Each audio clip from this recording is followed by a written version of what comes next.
Okay, my friends, we're now joined, as we always are at this time, by former UN Ambassador John Bolton. Ambassador Bolton, I just saw you were on Fox for a whole hour.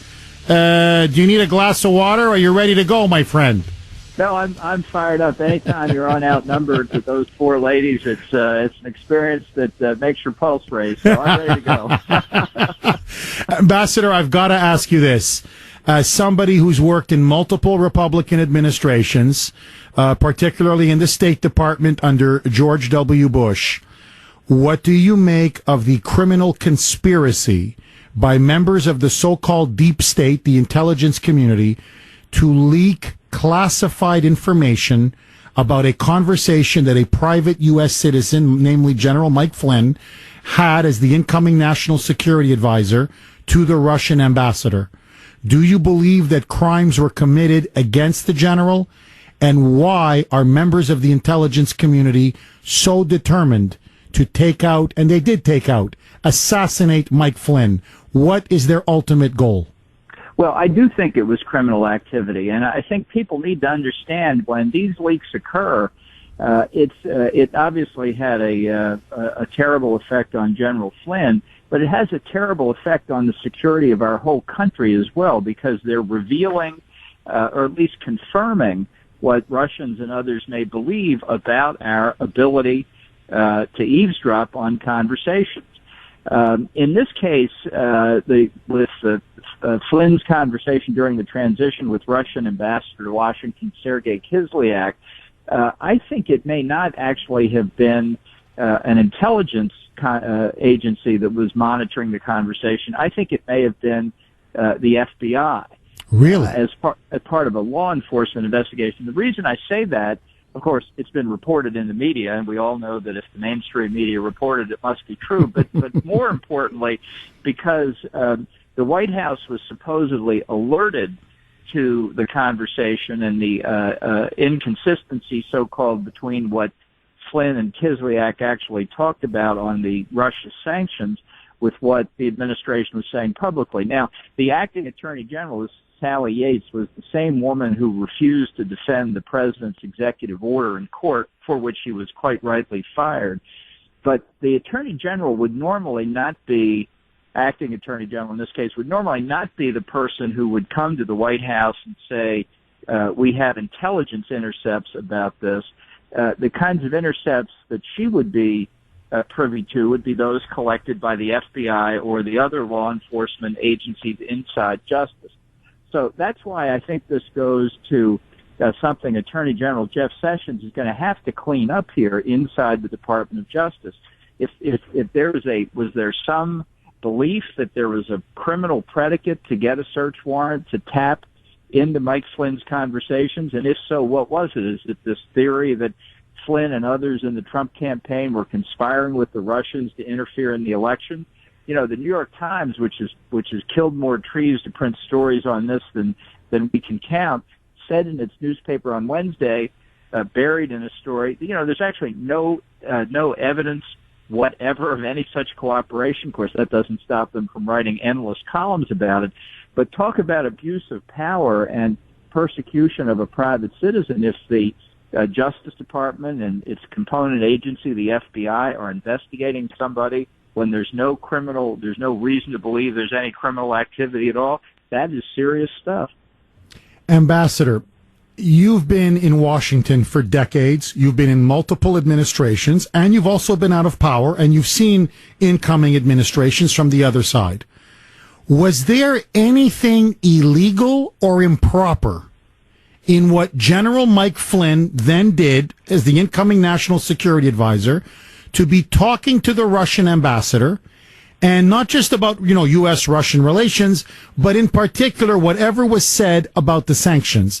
Does that violate the Logan Act, as the Democrats claim?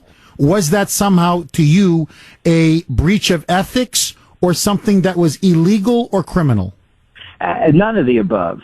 Look, the Logan Act it came at the same time in our history as the Alien and Sedition Acts, and I think they've all been discredited. There have not been any prosecutions under the Logan Act for for as long as anybody can remember. And nobody has alleged that Flynn did anything really that would violate it. He did not, in any report I've seen, say anything that could be construed as trying to negotiate an alternative American foreign policy before Donald Trump was sworn in on the 20th of January. What Flynn was doing in talking to the Russian ambassador Kislyak, as I'm sure he did in probably dozens of other conversations with other foreign ambassadors in Washington, was what a Trump administration might or might not do after the president was sworn into office.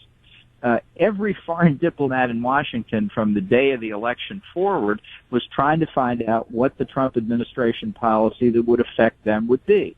And you obviously use your political discretion. Some people you're going to tell them what you're going to do. Others you're going to be more circumspect. In some cases you're not entirely sure.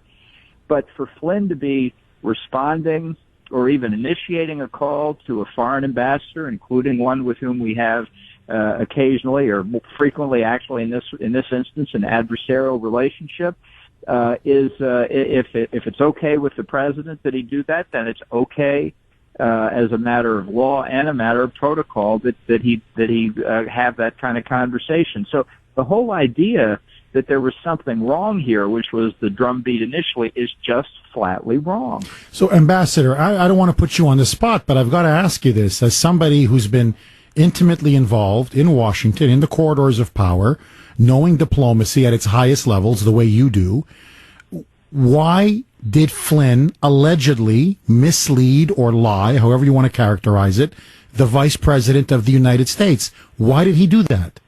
I can't understand that, honestly. I don't know. We obviously don't know what was said in the conversations.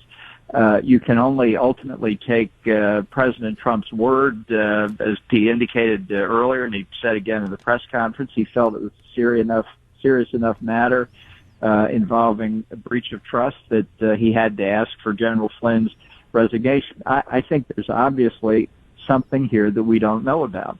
And what the internal conversations in the administration were, we don't know. But I say again, I don't see in the underlying conversation between Flynn and Kislyak what there would have been to conceal. If you were advising the president, if I could magically wave my wand, and all of a sudden now you're right beside the president, you've got his ear, and this comes to you now, that the vice president went on CBS's Face the Nation. He was asked about sanctions. Were they discussed with the Russian ambassador? He says no. You find out, well, that's not really true. Sanctions were discussed between the incoming national security advisor and the Russian ambassador. He sort of misled or didn't properly inform the vice president. Would you have recommended that Flynn resign? Or would you have said, you know what, let's reprimand him, but keep him on because it's going to unleash a feeding frenzy? Well, I think I can understand why they asked for his resignation. You know, the credibility of the vice president is second in importance only to the credibility of the president. And whatever the miscommunication was, and again, we're not privy to those conversations, I think the vice president was put in an untenable position when he said something that we now know was simply untrue. And so for that reason, it must have been difficult for the administration for the reason that you say, that it did provoke a feeding frenzy. But they felt choosing among what are clearly unattractive alternatives, they had to do what they thought the right thing was. Ambassador, I know we're up against time, but I want to ask you one final question. I've been playing clips throughout the first hour of the show. Jake Tapper on CNN, Joe Scarborough on MSNBC, Scott Pelley on CBS, saying the president's performance yesterday at the press conference was unhinged. It was wild. He was delegitimizing the press. It attacks the First Amendment. It was un-American. What do you make of the president's performance? In all honesty, I think it was one of the most remarkable, effective press conferences I've ever seen in my life, but maybe you disagree.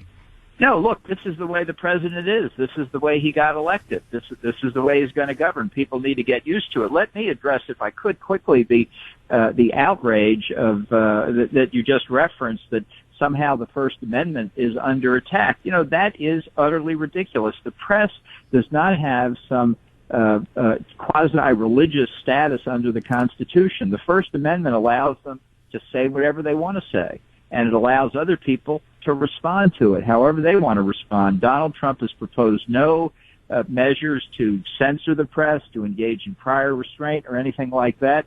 This idea that there's a class of people called the press who have special treatment is just wrong. The Supreme Court said in a landmark decision that even the humblest leaflet is entitled to freedom of the press protection.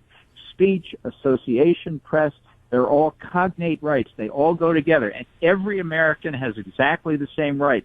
The press doesn't get an antitrust exemption because it's the press. It doesn't get an exemption from anything else. And so when the president criticizes the press for fake news, or however he wants to put it, he's entitled to do it, and they just better get used to it. We have been talking with former UN Ambassador John Bolton. As always, Ambassador, great stuff. Have a great weekend, and we'll see you next week. Great weekend to you, too, and all your listeners. Glad to be with you. God bless you.